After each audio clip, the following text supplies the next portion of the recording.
And he finished as strong and with as much energy as he could possibly muster. He fully retired in 2001, but for him, fully retired meant that he was only reading and writing and teaching and preaching and singing.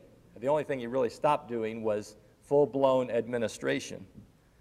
He worked hard, he pushed his body to its limits and probably way beyond.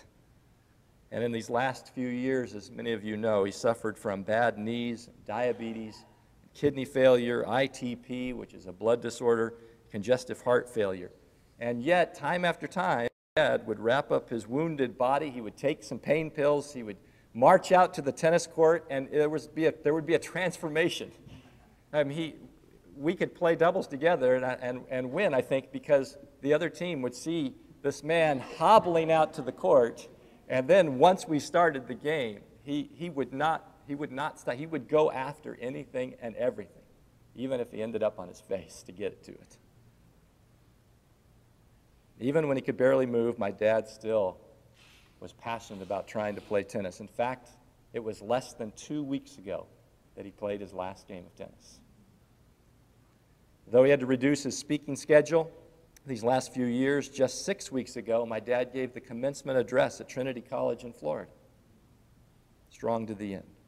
At times he was so weak that he could barely speak, and yet he would go into his recording studio in their apartment in our house, and he would turn up his accompaniment music as loud as possible, and then he would get on his little microphone and sing to the top of his lungs, reverberate up 2 floors in our house, because it was something he loved. He finished well. He was singing on that microphone just 2 days before he died. Though at times he could barely get one foot in front of the other, and we would put the cane and a walker right near him, try to put it in front of him to get him to use it. He didn't want to use it. We'd push it aside, leave it in another room. We would beg him to use the walker. He would this was just the day before he died. He would pick up the walker and walk with it, with the walker in the air. A stubborn determination to carry on to the end. My dad had, I think, the heart of Caleb, another biblical character that comes to mind when I think of my dad.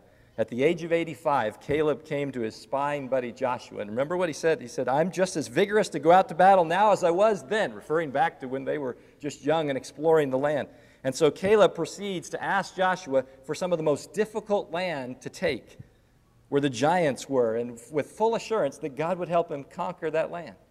And that was my dad. He didn't make it to 85, but my dad had the mindset of Caleb, a desire to continue working and fighting and conquering till he could no longer lift his head.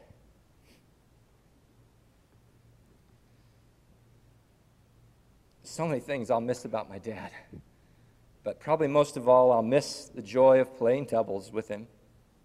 I'll miss the pleasure of singing duets with him. I'll miss our lunches when he would say, "Yeah, we need to go out for lunch, Jeff." And I knew what that meant, go out for lunch. And he would come with a list of things we needed to talk about, and we would march down through the list. To me, these were huge life issues, and yet we would talk through 10 or 15 of them in one lunch period. That was the way my dad just marched through those issues. I will miss his laughter. I will miss his wit, his advice, and his friendship. And though I will miss him, Julie will miss him, I know that my mom will miss him most. Nearly 53 years, would have been 53 years this September the 1st. My dad made a lot of tough decisions as an administrator and a leader through his life, but the best decision that he ever made was to marry my mom.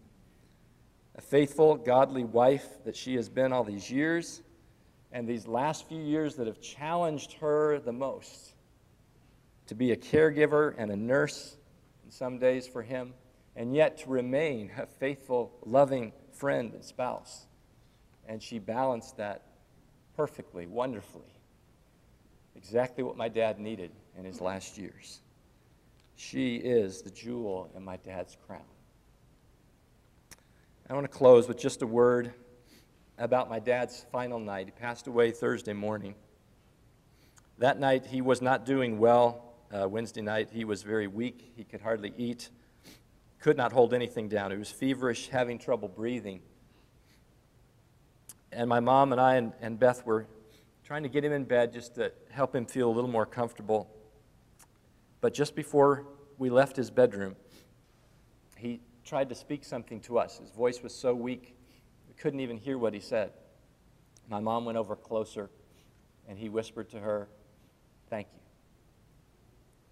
Just a simple thank you, even though we didn't know it at the time, but even though he was in his last hours of his life,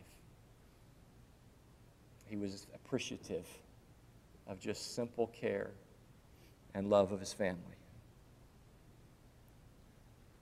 He wanted us to know how much he appreciated us and loved us.